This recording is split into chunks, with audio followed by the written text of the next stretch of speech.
जी नाज़रीन, ब्रेक के बाद आपको एक बार फिर खुश आमदीद कहते हैं। मौजू है जनाब आफ्ताब सुल्तान साहब को चेयरमैन नैब बनाया गया है। DGIB के तौर पे ज़िम्मेदारियां निभा चुके हैं, IG पंजाब रहे हैं। किस किस्म की शख्सियत हैं, क्या इनके जो कारनामे हैं, जो नुमाया इनकी खसूसियात हैं, आज उन्हीं का ज़िक्र करेंगे। और हमें आज स्टूडियो में ज्वाइन किया है जॉइंट DGIB हैं जनाब नवीद इलाही साहब, उनको मैं खुश आमदीद कहूँगा।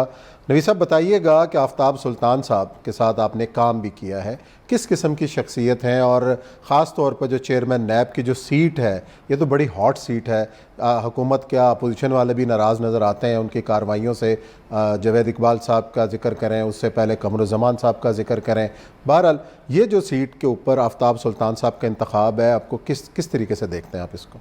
जी उस्मान साहब, बहुत शुक्रिया।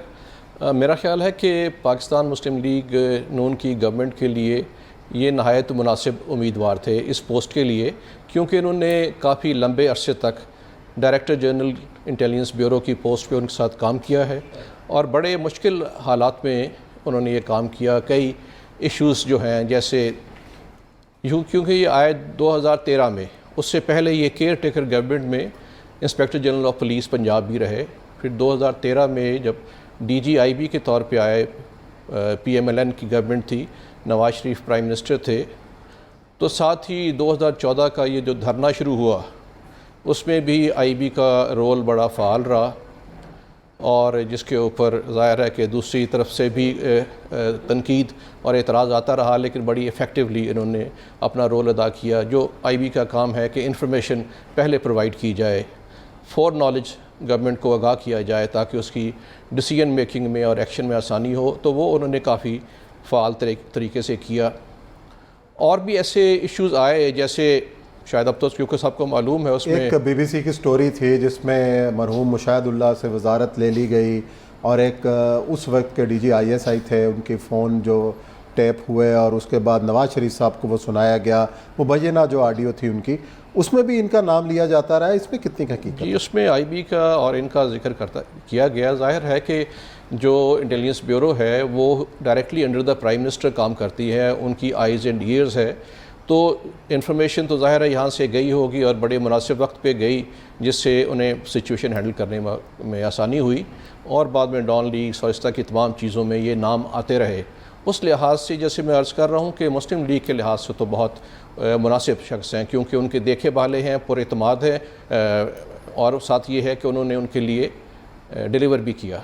तो उस लिहाज तो मैं समझता हूँ कि पिछला जो उनकी कारकर्दगी है एज़ DGIB, अगरचे उस वक्त ज़्यादा जो काम हो रहा था वो काउंटर टेररिज्म पे था, दहशत गर्दी पे ज़्यादा था, और फोकस भी IB का ज़्यादा काउंटरिंग टेररिज्म पे था, और प्राइम मिनिस्टर की भी ख्वाहिश थी कि उसके ऊपर ज़्यादा वो फोकस करें, और काफ़ी उसमें कामयाबी हासिल की। तो वो एक अहम कामयाबी है जिसको सबको एक्सेप्ट करना चाहिए, और मेरा ख्याल है कि काफ़ी हद तक वो न्यूट्रल रह के काम करने के आदी हैं।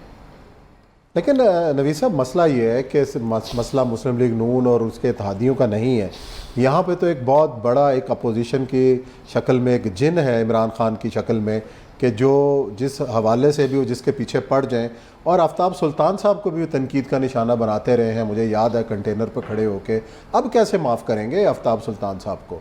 किस तरीके से ये तैनाती को हज़म कर पाएंगे इमरान खान साहब? जी, ये बात तो बहुत अहम है, क्योंकि इमरान खान तो SP से लेके तो प्राइम मिनिस्टर तक तब सबको ही धमकियाँ भी देते हैं, तनकीद का निशाना भी बनाते हैं।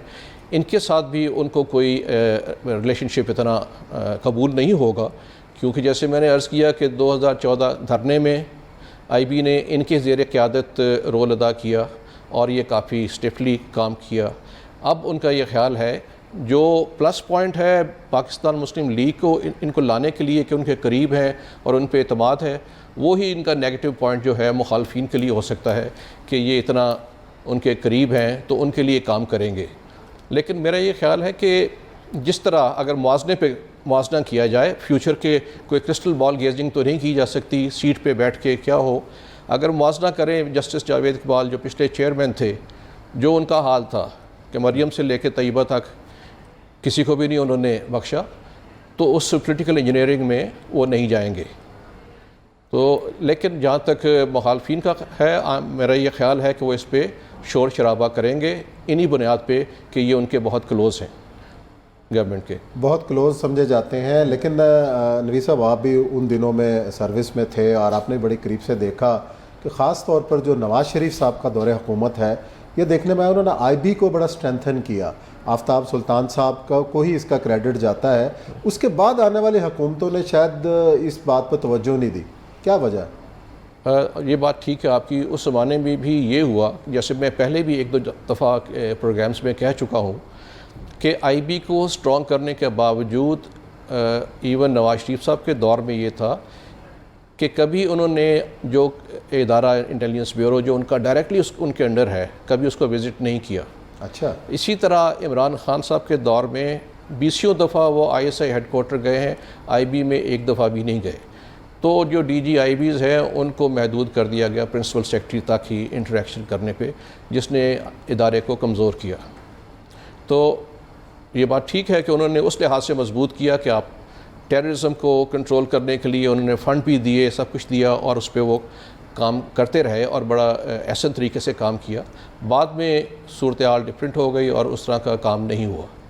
اچھا, جو پولیٹیکل مینوورنگ کا الزام عائد کیا جاتا رہا ہے آئی بی کے اوپر, ظاہر ہے اس کا ڈی جی اس کی قیمت ادا کرتے رہے تنقید کی شکل کے اندر. عمران خان صاحب نے تو ایک ڈائری رکھی ہوئی ہے جس میں وہ ہر کسی کا نام لکھتے جا رہے ہیں اور ہر جلسے میں اس کا اظہار بھی کر رہے ہیں. یہ جو پولیٹیکل مینوورنگ ہے ابھی بھی جو پنجاب کی جو صورتحال چل رہی ہے, الزام لگایا جا رہا ہے پی ٹی آئی کی قیادت سے کہ جناب آئی بی کر رہی ہے, جی آئی بی فون کر رہی ہے. تو چلے نون لیگ کی حکومت کو چھوڑیں, اس سے پہلے جو حکومتیں تھیں آئی بی ہی کیوں ایک آسان چارہ ہوتی ہے کہ جس کے ذریعے آپ مینوورنگ کریں, کس حد تک ٹھیک ہے یہ؟ دیکھیں مینوورنگ تو میرا خیال ہے ایک غلط لفظ ہے, لیکن مانیٹرنگ جو ہے وہ آئی بی کا مینڈیٹ بنتا ہے. جو بھی کانسٹیٹیوشنلی ڈیموکریٹکلی الیکٹڈ گورنمنٹ ہے اس کو یہ دیکھنا کہ کوئی اس کو ان ڈیموکریٹکلی ڈی اسٹیبلائز نہ کرے, یہ دیکھنا آئی بی کا کام ہے, انٹیلیجنس بیورو کا کام ہے, کیونکہ it's directly under the prime minister. تو اس میں اگر اپنا وہ رول ادا کرتی ہیں افیکٹولی تو میں سمجھتا ہوں وہ تو قابل اعتراض بات نہیں ہے. لیکن اگر کسی اس سے بڑھ کے اس میں پڑ جائیں کہ وہ اپنا رول جو ہے وہ مینوورنگ میں شروع کر دیں تو اس پہ اعتراض کیا جا سکتا ہے.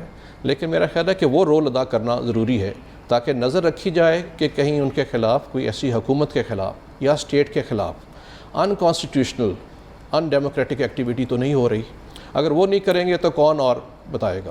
اور ان کا کام بھی اتنا ہے کہ کوئی وہ بیسیکلی فور نالج دیتے ہیں کہ جناب یہ ہونے والا ہے یا یہ پتہ چل رہا ہے, اور اس کے لیے تمام سورسز جو ہوتے ہیں ڈیٹا کلیکشن کے وہ استعمال کیے جاتے ہیں, اور تمام دنیا میں انٹیلیجنس ایجنسیز اسی طرح کام کرتی ہیں. جس طرح عمران خان صاحب کو بتا دیا گیا تھا کہ جناب آپ کے بہت سارے ایم این ایز جو ہیں وہ نکلنے کے لیے تیار ہیں, شیخ رشید صاحب بھی یہ کہتے رہے ہیں, تو اس میں کتنی کی صداقت ہے؟ اور اب جو ہے یہ بھی بات جو ہے وہ بتا دی گئی ہوگی حمزہ صاحب کو بھی, اور اس طرح پرویز الہی صاحب بھی جانتے ہوں گے کہ جناب کیا ہونے والا ہے. جی میرا خیال ہے اگر اتنے ابھی افیکٹولی کام کر رہی ہے آئی بی تو ڈیفینیٹلی بتانا ہوگا, کیونکہ وہ تو مین کلائنٹ ہیں ان کے.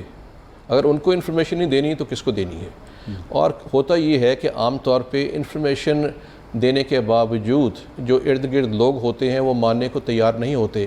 یہ میں نے بارہا اپنی اتنی سروس میں دیکھا کہ ایگزیکٹ اور کریکٹ انفارمیشن دی جاتی ہے کہ حکومت کو یہ خطرات ہیں, یہ جا رہی ہے, لیکن جو ارد گرد لوگ بیٹھے ہوتے ہیں وہ اپنا پوائنٹ آف ویو لے کے اپنا ایجنڈاز لے کے لیڈر کو مس لیڈ کر دیتے ہیں, اور کئی دفعہ نقصان اٹھانا پڑتا ہے.